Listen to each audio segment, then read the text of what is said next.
La Caisse Desjardins du Cœur des Vallées est fière de contribuer à la programmation de la TVC en vous présentant Infomag. Pour joindre la Caisse, composez le 819-986-1551. Cette semaine, à Infomag, de futurs entrepreneurs à l'école primaire Saint-Jean-de-Brébeuf, des citoyens de Gatineau reçoivent la visite de faux colporteurs et lancement d'un livre au sujet de l'intimidation chez les jeunes.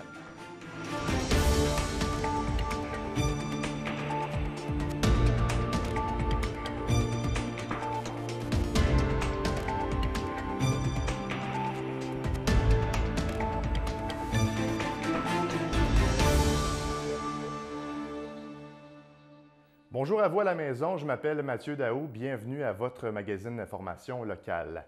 D'abord, il y a une classe de l'école primaire Saint-Jean-de-Brébeuf dans le secteur Masson-Angers qui distribue des collations santé à prix abordable aux autres élèves de l'école. C'est ce que Mme Marie-Josée Rondeau et ses 8 élèves autistes ont décidé de faire comme projet depuis le mois d'octobre. Du lundi au mercredi, les élèves de la classe offrent des yogourts, des muffins, des petits fruits ou encore des céréales santé à partir de 25 sous. Ce sont des mamans bénévoles qui viennent à l'école 3 fois par semaine afin de préparer la marchandise. Certains élèves de 4e année viennent également donner un coup de main. La classe de Mme Rondeau participe en fait au défi Ose entreprendre, dont l'objectif est de donner envie aux jeunes de devenir entrepreneurs. L'enseignante nous explique à quel point le projet est bénéfique pour ses élèves autistes. On sait que la problématique, dans le fond, du spectre de l'autisme ont des difficultés au niveau social. Donc, d'aborder les gens, ils ne savent pas trop comment s'y prendre. Donc, dans notre projet, ça donne l'opportunité à mes élèves d'entrer en contact avec les élèves de l'école qui sont dits réguliers. Donc, ils peuvent comprendre que mes élèves ont une grande valeur aussi. Ils savent compter, ils savent lire, ils savent dire bonjour. Donc, ce sont des élèves, des enfants aussi. Donc, c'est leur donner la chance d'apprendre à les connaître et mes élèves de s'extérioriser dans le fond et de communiquer avec les autres. Donc, ça leur donne aussi la chance d'apprendre justement à compter des sous, donc gérer leur budget dans le futur. Donc, ce sont toutes des compétences et des valeurs, dans le fond, qu'on peut leur donner dès leur plus jeune âge. Donc, je trouve ça vraiment important. Puis les mamans aussi s'impliquent, ils peuvent voir l'implication citoyenne. Donc, tous les aspects sont importants dans ce projet-là, je trouve. L'école Saint-Jean-de-Brébeuf est classée comme étant dans un secteur défavorisé. Pour les parents, l'idée d'offrir des collations à prix modique est donc très bien accueillie. Par ailleurs, les élèves iront bientôt visiter la crêperie La Maladroite sur l'avenue Buckingham afin de voir comment fonctionne une petite entreprise. Mme Rondeau invite les autres écoles à mettre de l'avant ce genre de projet. On l'écoute à nouveau. Je crois que dans la commission scolaire, nous sommes 4 cette année, 4 écoles à appliquer. C'est sûr que c'est beaucoup de temps d'investissement, de bénévolat pour les parents, pour les adultes responsables. Donc, oui, c'est sûr que le temps manque. Donc, peut-être des fois, on coupe les coins sur l'entrepreneuriat, mais ça vaut la peine. Je le vois dans le sourire de mes élèves, dans le sourire des élèves de l'école. Les jeunes aiment avoir des projets. Après le vol de ces boîtes de dons, l'organisme Grand Frère, Grande Sœur de l'Outaouais doit composer avec un nouveau problème. Depuis quelques semaines, des individus font du porte-à-porte dans différents quartiers de Gatineau et prétendent qu'ils amassent des dons pour l'organisme. Pourtant, les employés ne font jamais de porte-à-porte. Il y a plusieurs personnes qui ont rapporté sur les réseaux sociaux avoir reçu la visite de ces fraudeurs-là. Je laisse entendre premièrement Pascal Dubé, un résident de la rue Albert-Filion dans le secteur Buckingham. J'ai été voir à la porte et puis c'était un monsieur qui venait au nom des grands frères et des grandes sœurs pour faire une levée de fonds. Il vendait des espèces de rameaux. Nous étions sur le roche du l'heure de souper et je lui ai dit que je n'étais pas intéressé. Et puis, il est parti, il a quitté sans effort ou continuer. Et puis, quand je suis rentré dans la maison, j'ai parlé à ma conjointe, je lui ai expliqué. Habituellement, les grands frères et grandes sœurs font pas de levée de fonds, mais là, on était sur le roche du souper, les assiettes, puis on a couru. Puis je vous dirais, en dedans d'une plus ou moins une demi-heure avec notre voisine à côté sur les réseaux sociaux, Facebook, ça s'est partagé, puis ça s'est su que c'était un fraudeur qui se promenait là. On avait appelé chez les grands frères et grandes sœurs, puis on confirmé qu'il ne faisait pas du porte-à-porte, ainsi de suite. Fait que ça s'est partagé, puis on l'a tout partagé aussi là, dans notre coin, là, avec nos amis, pour montrer qu'il y a quelqu'un qui fait de la fraude comme c'est là. La directrice générale de l'organisme, Mme Yvonne Dubé, encourage les gens à faire leurs dons directement au 195 rue Deveau dans le secteur Hall. Elle mentionne que ce n'est pas la première fois qu'une situation du genre se produit. Dans le passé, des gens ont même utilisé un faux camion pour récolter des dons.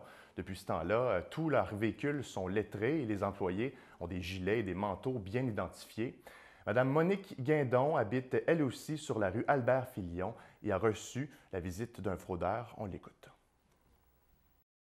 Bien, moi, ce qui m'a allumé les cloches, c'était à 6 heures le soir. On s'entend qu'habituellement, tout le monde va passer durant la journée. Et il avait dans les mains un papier plastifié qu'il voulait me montrer comme quoi que c'était. Mais c'était un papier qui était comme abîmé, là. C'était vraiment pas un beau papier. Et il m'a pas semblé qu'il y avait une carte, rien de ça dans le cou, là. Mais il était seul et il était à pied, là. Oui. Et puis vous, ça fait combien de temps que vous habitez ici? Depuis 2007. D'accord. Puis depuis 2007, avez-vous vécu des visites comme ça? Oui, on a vécu d'autres visites. Souvent, ça va être des gens qui vont nous dire que c'est pour qui viennent de sortir de prison. Ou bien on a déjà eu quelqu'un qui faisait une levée de fonds parce que sa copine avait eu un problème et tout ça, là. Mais c'est pas courant, là. De son côté, le SPVG indique n'avoir reçu aucune plainte officielle de la part de la population. Toutefois, si vous soupçonnez quelqu'un de faire ce genre de fraude-là, vous pouvez communiquer avec le service de police au 819-246-0222. Un résident de la Basse-Lièvre s'apprête à publier un livre au sujet de l'intimidation chez les jeunes. M. Ghislain Larocque habite dans la région depuis une quinzaine d'années et a déjà un livre à son actif qui s'intitule « L'art de s'accepter ». Vous allez peut-être le reconnaître, il était candidat dans le district de Masson-Angers lors des élections de novembre dernier. L'intimidation, ça fait mal, c'est le titre de son nouveau livre qui sera disponible à compter du 1er mars chez tous les bons libraires. Dans ce livre-là, M. Larocque parle de l'organisme, ou plutôt de l'origine de l'intimidation, met en lumière des témoignages d'adolescents qui en ont été victimes et donne également des outils pour s'en sortir. Il nous explique l'impact qu'il veut créer avec ce livre-là. Je veux sensibiliser les gens. Je veux comprendre aux gens comment est-ce que ça peut être dangereux de juger ou d'intimider ou de taxer quelqu'un. Comment est-ce que ça fait mal. La première fois, quand on dit à quelqu'un « t'es pas beau », ça rentre là, ça sort là.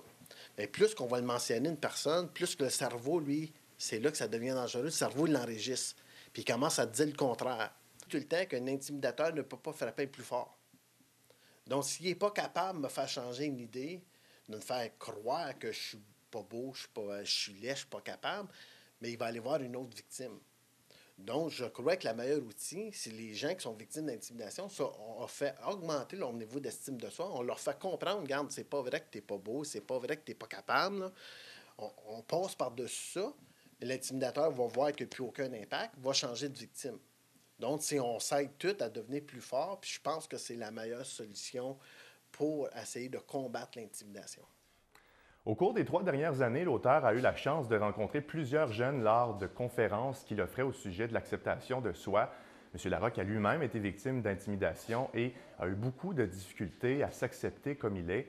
Il veut se servir de son expérience pour sensibiliser les jeunes et leurs parents.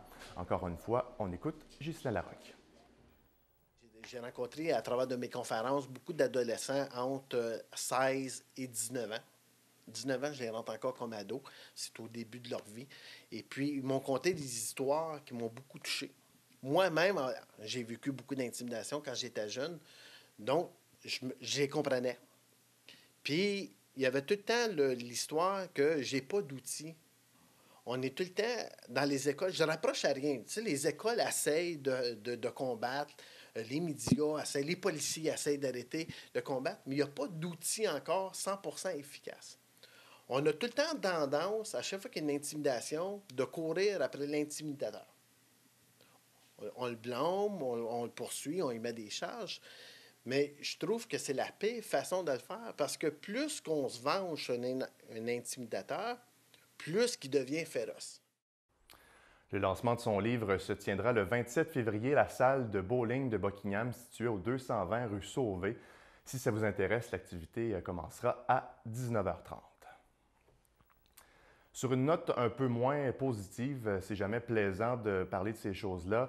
Il y a un père de famille de Gatineau qui est en deuil à la suite de la mort de sa fille qui était âgée de seulement 6 ans. La petite Kayla a succombé à ses blessures à l'hôpital après avoir été percutée par un camion. L'incident est survenu le lundi 12 février à l'intersection des rues Mignon et Gouin dans le secteur Gatineau. Selon ce qu'a appris le quotidien Le Droit, l'enfant serait revenu de l'école vers 16h15 et aurait demandé à son père, Jonathan Filto, si elle pouvait jouer à l'extérieur avec une amie. Quelques minutes plus tard, Kayla était heurtée par le véhicule devant sa résidence familiale. Un ami et collègue de M. Filto a lancé une campagne de sociofinancement pour aider la famille. Vous pouvez faire votre don en vous rendant au gofundme.com/funérailles pour Kayla. Évidemment, toute l'équipe de TVC Basse-Lièvre offre ses plus sincères condoléances à toute la famille. Maintenant, la Corporation du développement touristique de la Basse-Lièvre a reçu le prix du patrimoine 2018 de la ville de Gatineau pour son spectacle Lumière et son du silence présenté l'été dernier. Rappelons que le 26 mai, la population était invitée à un spectacle unique au pays afin de mettre en valeur les 2 cheminées d'équilibre de maçons. C'est avec un casque d'écoute sur la tête que les gens ont pu assister à la prestation du groupe Forever Experience et à l'illumination des 2 tours. Ça se déroulait dans le cadre du 150e anniversaire de la Confédération canadienne. La présidente de l'organisme, Isabelle Chaput, est fière d'avoir réussi à rassembler la communauté dans le cadre de l'événement. Voici un extrait de la vidéo qui a été présentée le 10 février à la Maison de la culture de Gatineau lors de la remise des prix. Ce dont on est plus fiers au sein de la Corporation de développement touristique, c'est vraiment de la mobilisation qu'on a su créer. Puis la mobilisation, c'est au sein des organismes, mais aussi la mobilisation qu'on a su créer dans la communauté même pour participer à l'événement. Puis c'est ce dont on est le plus fiers. C'est la mobilisation qu'on a pu créer dans l'Est, aussi avec Gatineau, faire déplacer les gens de Gatineau à notre événement, faire déplacer les gens à l'intérieur du secteur, aussi entre Botniam, Masson-Angers, se déplacer vers un point de rassemblement historique. Si les organismes voulaient créer un véritable engouement pour le patrimoine des secteurs de l'Est de Gatineau, c'est définitivement mission accomplie. Le projet, mené avec brio par la Corporation de développement touristique de la Basse-Lièvre, contribue à faire passer Masson-Angers à l'histoire. C'est pourquoi la ville de Gatineau est fière de lui décerner aujourd'hui le prix du patrimoine 2018. Le producteur de marijuana médicale Hydropothicaire fournira 20 millions de grammes de potes à la Société québécoise du cannabis à compter du mois de juillet prochain. Avec cette entente qui couvre la première année d'exploitation légale de marijuana, l'entreprise de Masson-Angers sera le plus important fournisseur de la nouvelle filiale de la Société des alcools du Québec. La SAQ s'est tournée précisément vers 6 producteurs de cannabis pour lui fournir un total de 62 millions de grammes de potes pour 1 an. Les 5 autres entreprises sont établies à l'extérieur de la province, notamment en Ontario et en Colombie-Britannique. Selon le président-directeur général de la Société hydropothicaire, Sébastien Saint-Louis, il s'agirait de la plus importante commande de cannabis effectuée à travers le monde. Comme vous avez pu le constater, ça brasse dans le monde de la santé en Outaouais depuis les dernières semaines, pas juste en Outaouais, mais partout au Québec. Les infirmières dénoncent leurs conditions de travail. La réforme du ministre Gaétan Barrette est remise en question. La grippe fait déborder les urgences et j'en passe. Pour en discuter, on reçoit le coordonnateur d'Action Santé Outaouais, M. Jean-Charles Pichereau.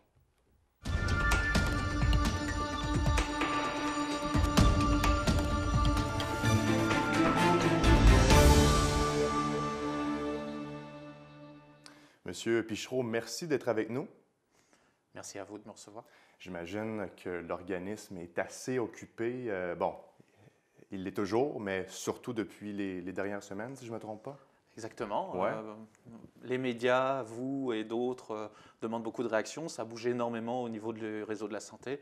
L'information se suit, se ressemble pas. Il y a beaucoup de mécontentements actuellement qui se font entendre. Selon vous, selon l'organisme, M. Pichereau, est-ce que le personnel de la santé en Outaouais est bien reconnu dans les différents métiers? Bien, je pense que c'est un défi. Aujourd'hui, c'est aussi une demande du personnel, notamment on avait soutenu les préposés, les auxiliaires, qu'ils soient mieux reconnus, mieux encadrés au niveau de la reconnaissance et que le gouvernement, notamment au niveau des auxiliaires, prennent acte et disent oui, on reconnaît ce métier de façon pleine et entière.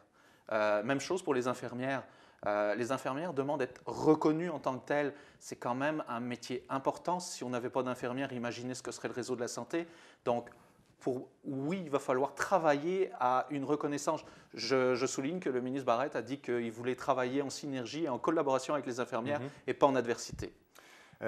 Les infirmières dénoncent notamment, puis dénoncent bien des choses, notamment le temps supplémentaire obligatoire. Quelles seraient, selon vous, les alternatives pour éviter que ces personnes-là soient à bout de souffle? Ben, avec le temps supplémentaire obligatoire, on a des personnes effectivement qui sont à bout de souffle parce que je vais prendre un cas fictif, mais une infirmière qui est à 32 heures, 36 heures de travail continu et qu'on lui demande du temps supplémentaire obligatoire, écoutez, c'est sûr qu'à un moment, on va avoir un problème de qualité. Ce ne sont pas des robots, ce ne sont pas des machines, c'est des êtres humains. Est-ce qu'on peut comprendre que pour elles aussi et pour eux aussi, les infirmiers, qu'à un moment, il faut souffler. Vous, demain, si on vous demande, après 3 jours de travail continu, faire du temps supplément obligatoire, puis moi-même, on n'est pas des machines. Il ne faut pas avoir une conception budgétaire, d'équilibre budgétaire, au risque de la vie des patients et des patientes. Et aussi, quelque part, c'est aussi une reconnaissance de l'employé infirmier ou infirmière, de dire le temps de repos, on reconnaît ton travail et tu as besoin de te reposer. Le temps supplémentaire obligatoire, puis je pense que M. Barrette, le ministre, ça va être supprimé. Et pour Action Santé, c'est soit on fait du temps supplémentaire sur la base volontaire ou on le supprime. Et à ce moment-là, il faut travailler une autre façon de gérer le système. Il y a cette fameuse ou ce fameux livre noir qui a été remis au CISO. C'est une 50aine d'infirmières qui dénoncent leurs conditions de travail. On voit qu'il y a un gros mouvement de solidarité. Est-ce que vous pensez que ça va changer les choses? Il faut aller plus loin. Et puis, apparemment, le ministre de la Santé ouvre une porte. Il faut aller s'asseoir avec lui et lui dire que dans le réseau, là, il y a des problèmes.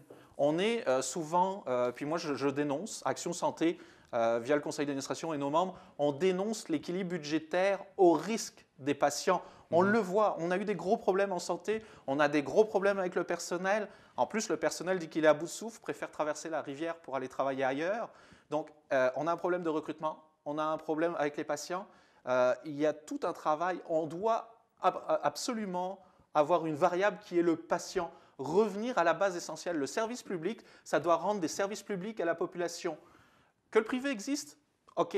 Mais la première option, ça doit être le service public. Et aujourd'hui, le service public a du mal à rendre son service parce que c'est désorganisé. La gestion, c'est sur l'équilibre, absolument l'équilibre.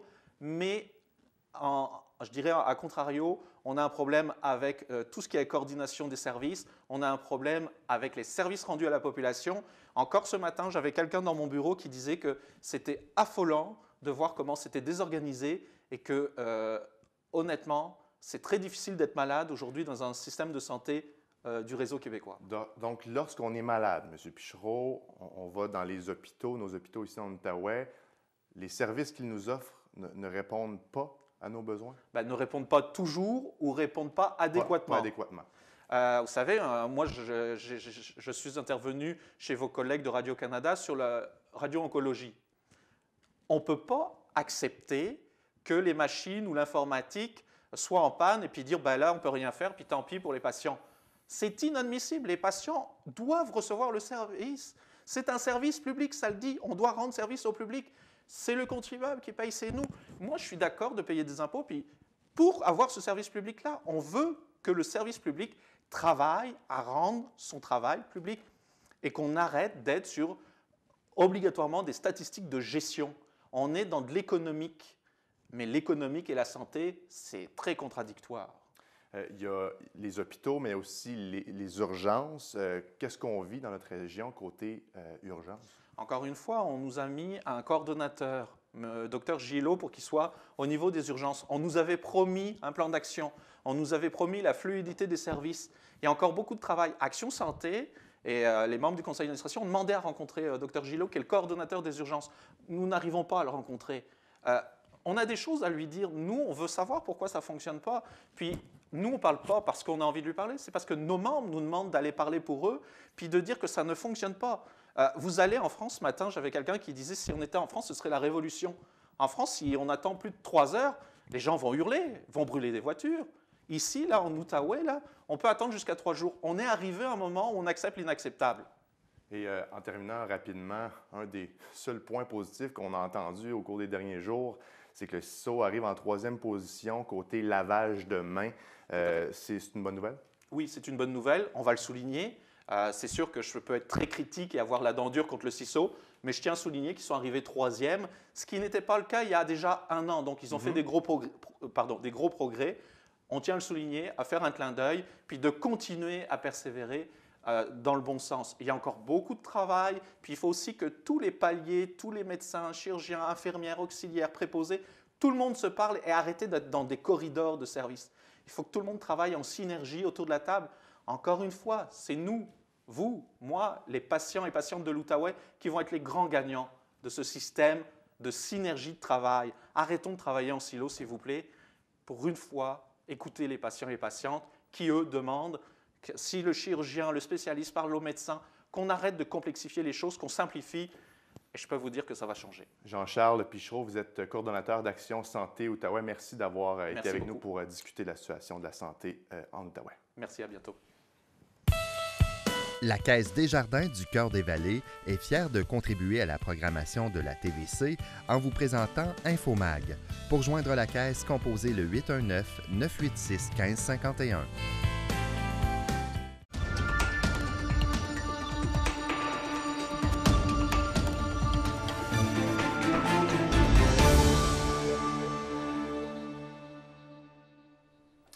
Il y a 2 semaines, on vous parlait de cette nouvelle patinoire des sénateurs d'Ottawa qui a été inaugurée du côté de Masson-Angers. Et là, François, la classique hivernale de Masson, ça se déroulait là, au parc Jack et Yami. Ça a été un franc succès. Ah, effectivement, ça a été très, très bien. Ça regroupait naturellement du hockey et aussi du baseball. C'est spécial, c'est quand même. Oui, c'est quand même très spécial. Pour le baseball, là, on n'avait pas modéré les arrangements. La balle était orange. On avait mis des cônes oranges là, pour servir de but parce que le terrain n'était pas déblayé. Il faut bien comprendre ça. Ça a été... on estime, les organisatrices estiment à 3000 spectateurs qui se sont déplacés pour les 2 jours des compétitions. Et c'est une initiative de Cynthia Gaulin-Galland et de Chantal Dion. Et elles disent qu'ils vont répéter l'expérience l'an prochain. Super. Avec aussi quelques surprises. On verra ce qu'il en sera. Naturellement, il y a eu des équipes gagnantes. Dans l'atome A, ce sont les Chevaliers de Gatineau. Dans l'atome B, les Coyotes de la Colline. L'atome C, ce sont les Rapides de la Lièvre qui l'ont emporté. Puis oui, B, l'Intrépide, mais hockey féminin. Oui. Dans le PWC, ce sont les Draveurs de Gatineau. Et du côté du volley baseball, dans l'atome, ce sont les Spartiates de Boisbriand qui l'ont emporté. Et dans le PWC, c'est l'attaque Gold de Gatineau. Félicitations aux équipes. Oui. Content de savoir que ça revient l'an prochain. Effectivement. Début des séries éliminatoires chez les Intrépides, François. Oui, effectivement. Ça débutait le 15 février. L'Intrépide affronte les représentants du Lac-Saint-Louis. L'Intrépide a terminé la saison 2e dans sa division. Le Lac-Saint-Louis est 4e, donc c'est quand même des équipes là, qui se ressemblent. C'est une série 3 de 5. Et l'Intrépide est allé voler, si on peut dire, le premier match par un pointage de 1-0, blanchissage en éliminatoire. C'est rare. Alors, la série se poursuit en fin de semaine et on vous tiendra au courant des résultats la semaine prochaine. Les voisins de Papineau, maintenant, sont champions à Mont-Tremblant. Oui, le tournoi des Montagnards, une victoire de 2-1 en prolongation contre les Cyclones de Joliette. Ils ont quand même une belle fiche cette année, ils sont 3e au classement avec 12 victoires, 8 défaites et 4 matchs nuls. Il faut rappeler aussi que du 21 au 25 février prochain, on pourra les voir en action, eux et d'autres, parce que c'est le tournoi voisin de Papineau là, qui se tient ici au centre sportif de Buckingham et qui regroupe des équipes de catégorie 2A et 2B. Et bon, les séries éliminatoires du côté des Flames, ça ressemble à quoi, François? Oui, ça s'en vient rapidement. Puis c'est ça, il y a beaucoup de gens là, qui se demandent là, comment ça fonctionne. Dans chaque division, le club qui a terminé 4e et 5e vont s'affronter en 3 de 5. Et les 3 premiers, naturellement, de chaque division ont ce qu'on appelle un laissez-passer, ils attendent. Et après ça, on va mettre le classement, on fait un classement général des 8 équipes qui restent, là, du plus fort au plus faible. Et là, ça va être des 4 de 7. Actuellement, si ça demeure un peu comme ça, les 2 adversaires possibles là, des Flames seraient soit Saint-Jérôme ou Valleyfield. Alors, ça va être quand même là, des séries intéressantes. Ce sont de bonnes équipes.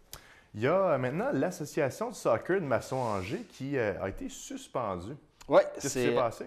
Bien, c'est le président de Soccer Outaouais, Wassim Aboutanos, qui a suspendu le club pour non-respect du protocole qui a été signé. C'est un protocole qui visait à rembourser une dette qui s'était accumulée lors des années. Et comme l'association a été en défaut de paiement pour les mois de décembre et janvier, bien, du côté de Soccer Outaouais, on n'a pas eu le choix. On a suspendu l'organisation. Ça ne compromet pas la saison parce qu'ils vont installer soit une nouvelle association, un nouveau conseil d'administration. Les jeunes vont pouvoir jouer. Toutefois, il va y avoir une assemblée générale extraordinaire le 20 février prochain. Et puis là, les parents, les administrateurs, tout le monde qui est intéressé par la cause devrait être là. On veut discuter de la situation. Oui, puis je pense qu'il va y avoir certaines questions à poser parce que moi, je regardais du côté, ils ont quand même 500 joueurs. La cotisation est de 100 à 200 $ selon les classifications.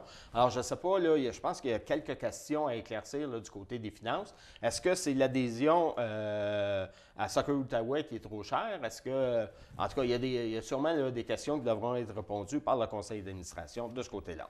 Bonne nouvelle, François. Le championnat canadien de ski de fond en 2019, ça va avoir lieu ici à Gatineau. Oui, effectivement. C'est Événement Nordique Gatineau.